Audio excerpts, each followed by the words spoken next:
Hi, world.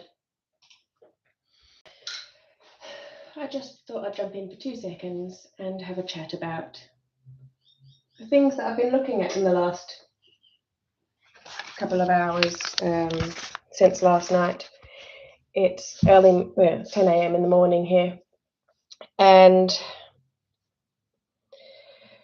last night I watched a few docos on that I hadn't seen before on Auschwitz and North Korea and Hiroshima, actually. It was a new channel that I'd found. I'd saved the video regarding Auschwitz for a few weeks because I'd seen it and it looked something that I would be interested in. And I haven't watched any for a few years because there's only so many you can see before they're just repeating the same information. But this one looked like it would be quite interesting, and in fact it was. And it had some more details over some of the lesser reported areas of Auschwitz, and it was going through all the different blocks and the renaming of the blocks, and talking about the brothels that were being run there, and the people who managed to escape, but also talking about some different survivors that had spoken out.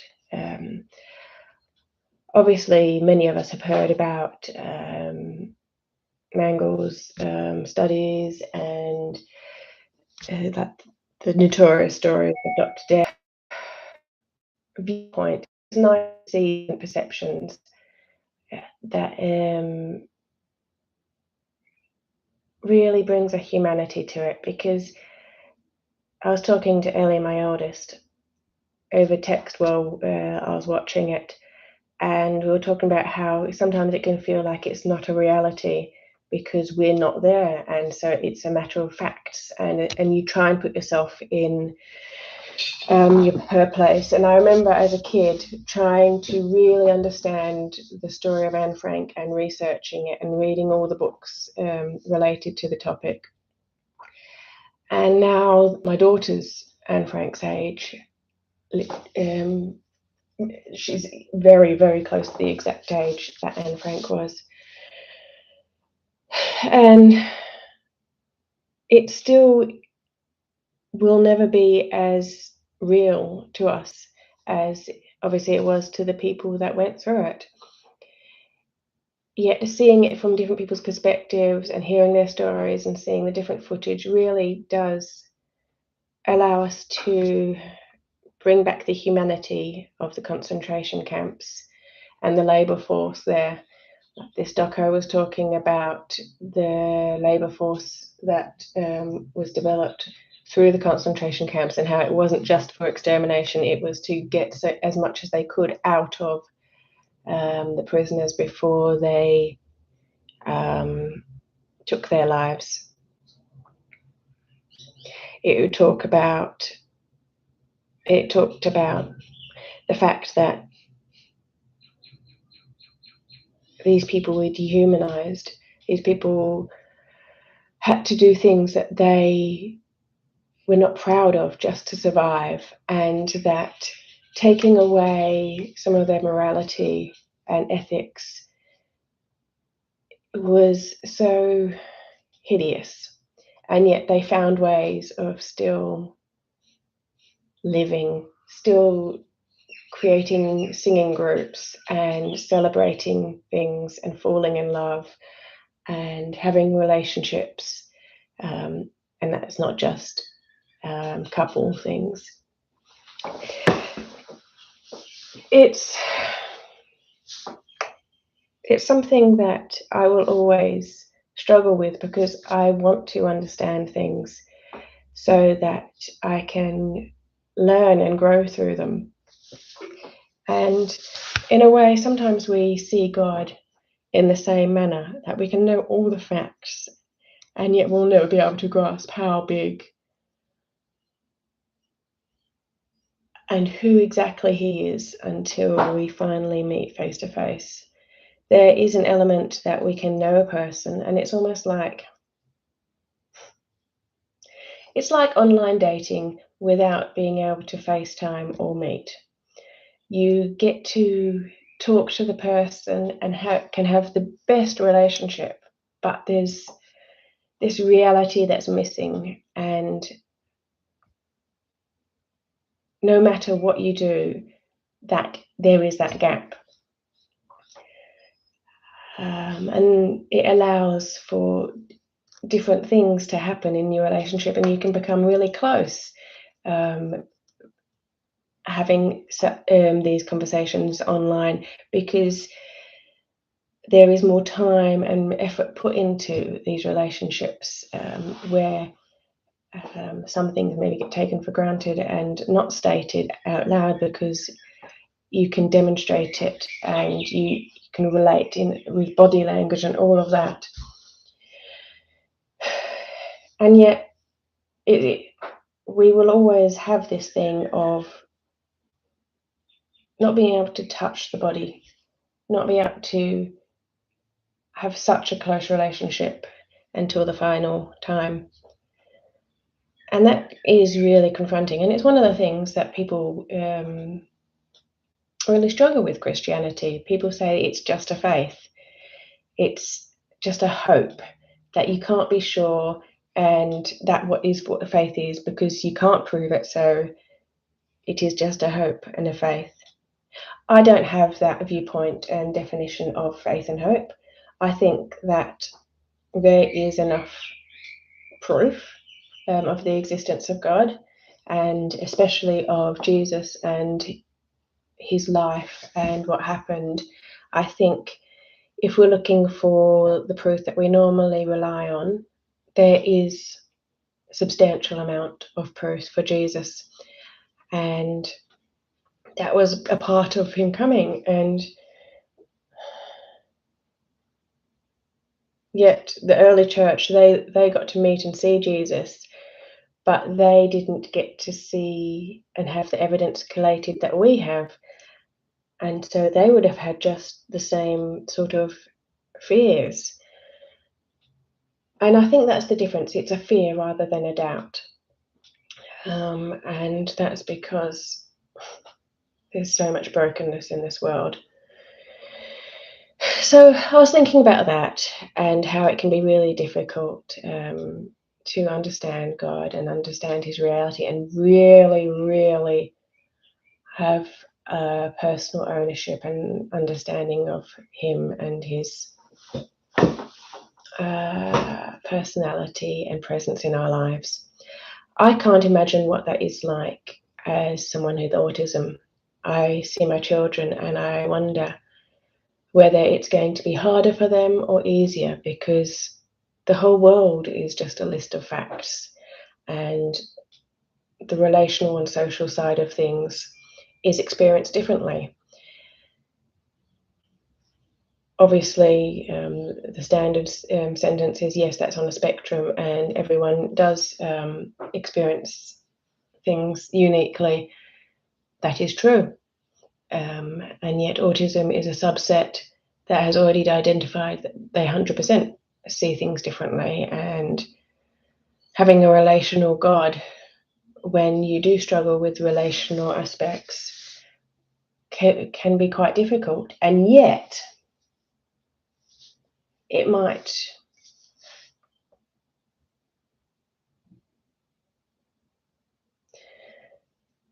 bridge the gap where other people can't as much. So it might be that there has to be much more trust with people with autism, because they have to really rely on what people say, and there is less of this intuition and knowledge that comes from just an understanding of being in the same room as a person and being able to read them. And things are more done by what you have been told, what you have learnt. So who knows? Maybe it's a gift, maybe it's not.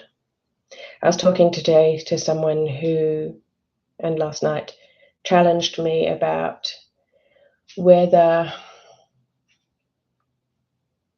autism and muteness, and all of those things are about demon oppression and satanic influences in our lives. And we had to talk for ages back and forward about our viewpoints. I'm Anglican, a Sydney Anglican, which obviously it doesn't dictate what I think, it just describes what I think and how I relate with God and how I understand God. And I look at the theology of Sydney Anglicans, which is very different from Anglicans in the rest of the world, for those who aren't in Australia. And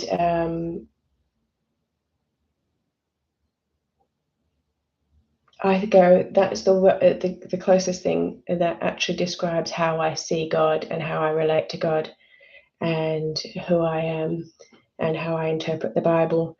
So it doesn't dictate how I have to read things, but it does summarize for you where I stand.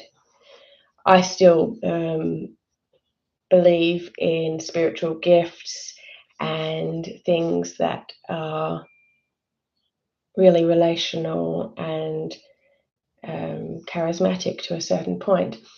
Yet the Pentecostal cause and movement, as it may be called,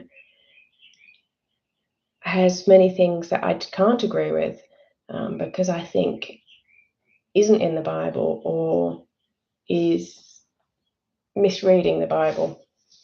And obviously that is the part of choosing what you believe. But if you choose what you believe, you obviously choose what you don't believe.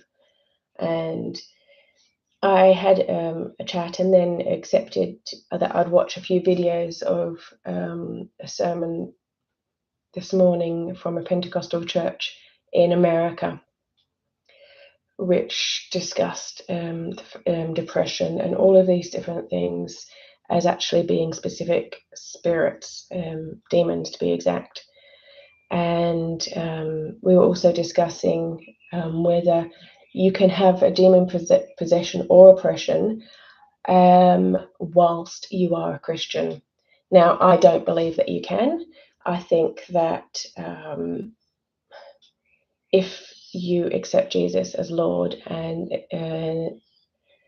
have the Holy Spirit, that there is no place for demons and you are protected.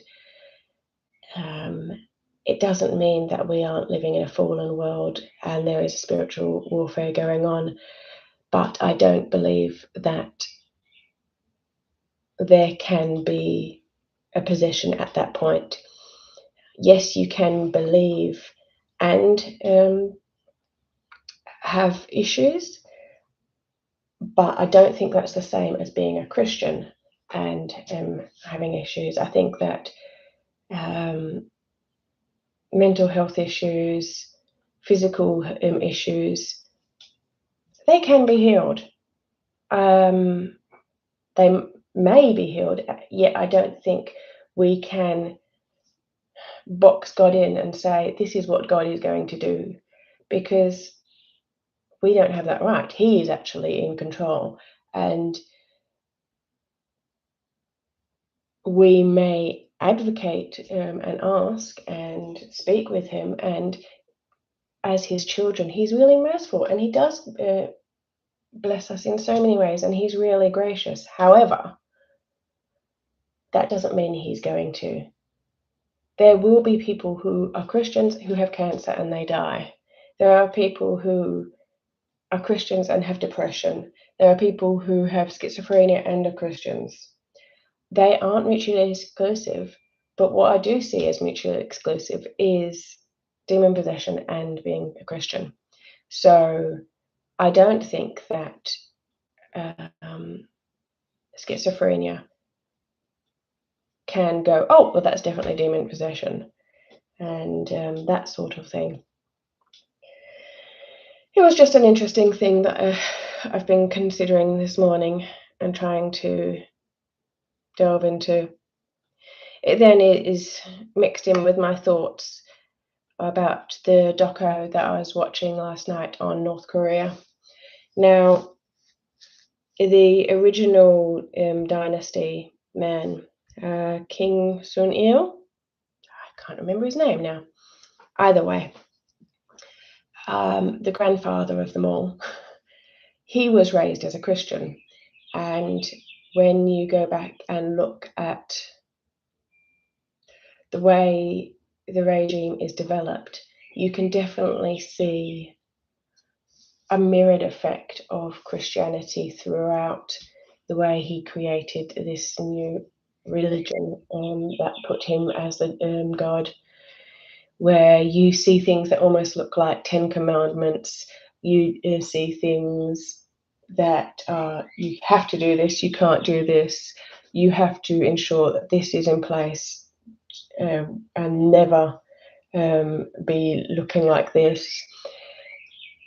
There is obviously it's a massive control group, and this doco was actually named it as a cult, which is a massive one. I was then looking at some of the stories of personal stories that people told. Now, again, I've watched a lot of these things in the past, yet there was a few new ones in the last about 3 or 4 months, and so I thought I'd watch those because, for many reasons, I think it allows me to be more humble and grateful for what I have, to be outside of my own world and focused on others, not myself. But I've been very aware of how the people within the regime absolutely adore North Korea and adore the leadership. However, when they leave, they recognize it as brainwashing. And I find the whole process of being able to see it as brainwashing and yet being so fanatical and fully believing and so adoring of the country, it's intriguing. And humans have been made so amazingly, and we are so complex. And it is such a horrible situation. It's something that needs to be fixed. We live in a world that still has concentration camps, and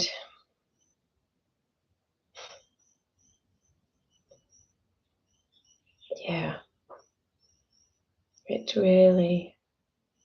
makes you stop.